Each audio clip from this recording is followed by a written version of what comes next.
Om.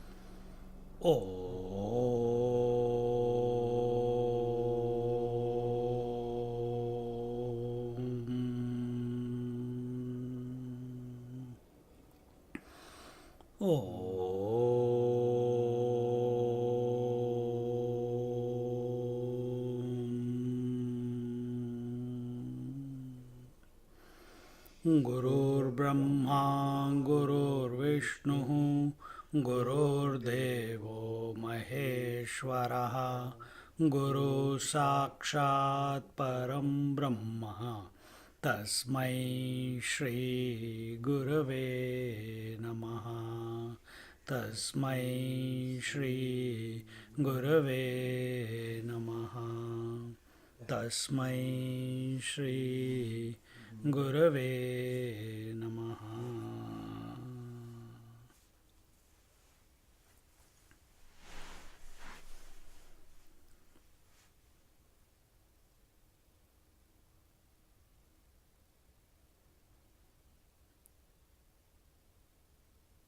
The Lord in Bhagavad Gita does not teach to run away from the world, to escape from the world. The teachings of Bhagavad Gita were given in the middle of the war, two armies. Throughout his life, he did what was required to be done.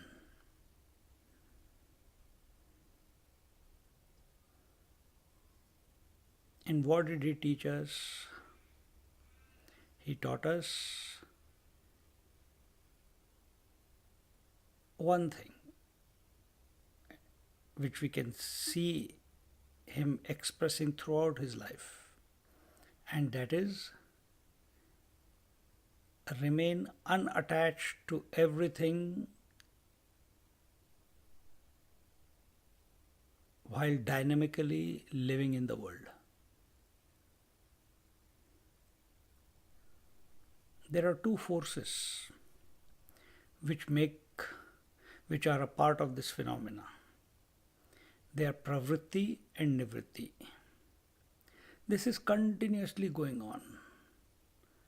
Just like the waxing and waning of the moon, similarly pravritti nivritti is waxing and waning of life, highs and lows of life, withdrawal and involvement of life or in life. The eyes blink. When they are open, involvement. When they are closed, withdrawal. When the breath goes in, involvement. When the breath goes out, withdrawal. And in this way, when our thoughts, we are focused on something, withdrawal from the rest of the world. When we are multi-pointed, involvement in the world. The air, the waves, everything. There is a high, there is a low. There is upward movement, there is downward movement. There is outward movement, there is inward movement. And this is the flux of creation.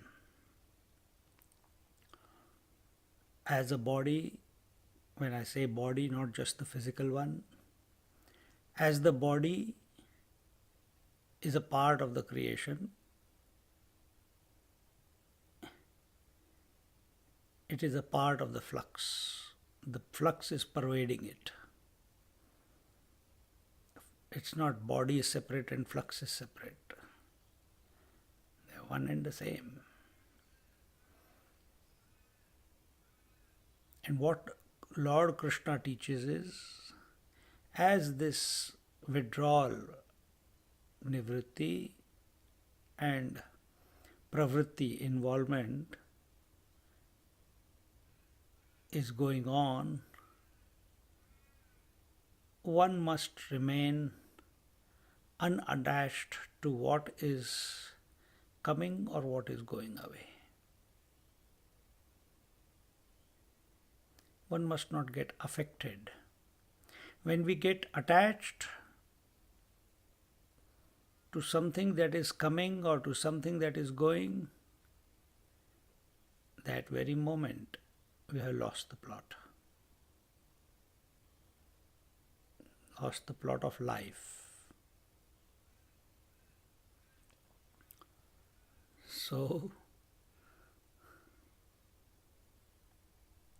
remain that unchanging center.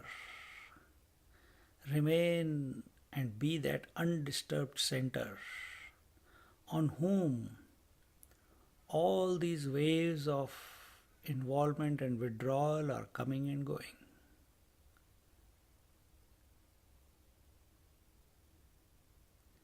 The day comes, the day goes. The night comes, the night goes. The sun rises, the sun sets. Everything is pervaded by this flux. Prakriti cannot be without a flux.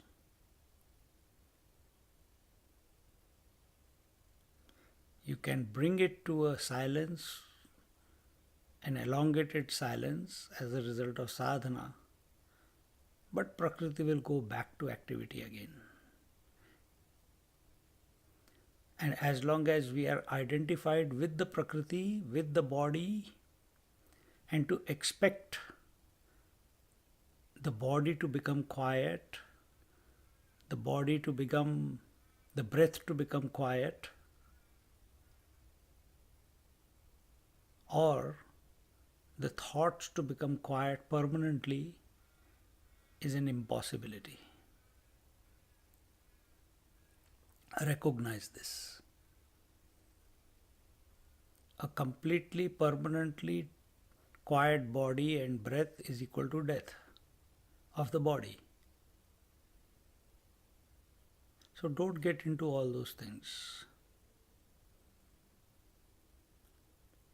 This is the nature of the body, to be in flux. But who's illuminating it? In whose presence this flux is going on? Rather than getting identified with the flux, ask this question and be that knower of the flux, the observer of the flux, the illuminator of the flux, the throb. Don't identify with the throb. Be the undisturbed center.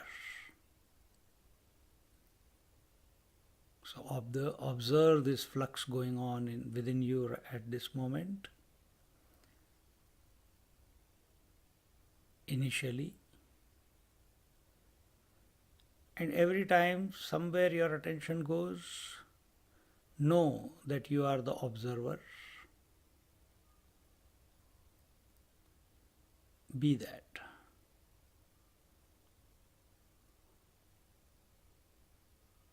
Be the observer. Be the substratum on which this flux is coming and going.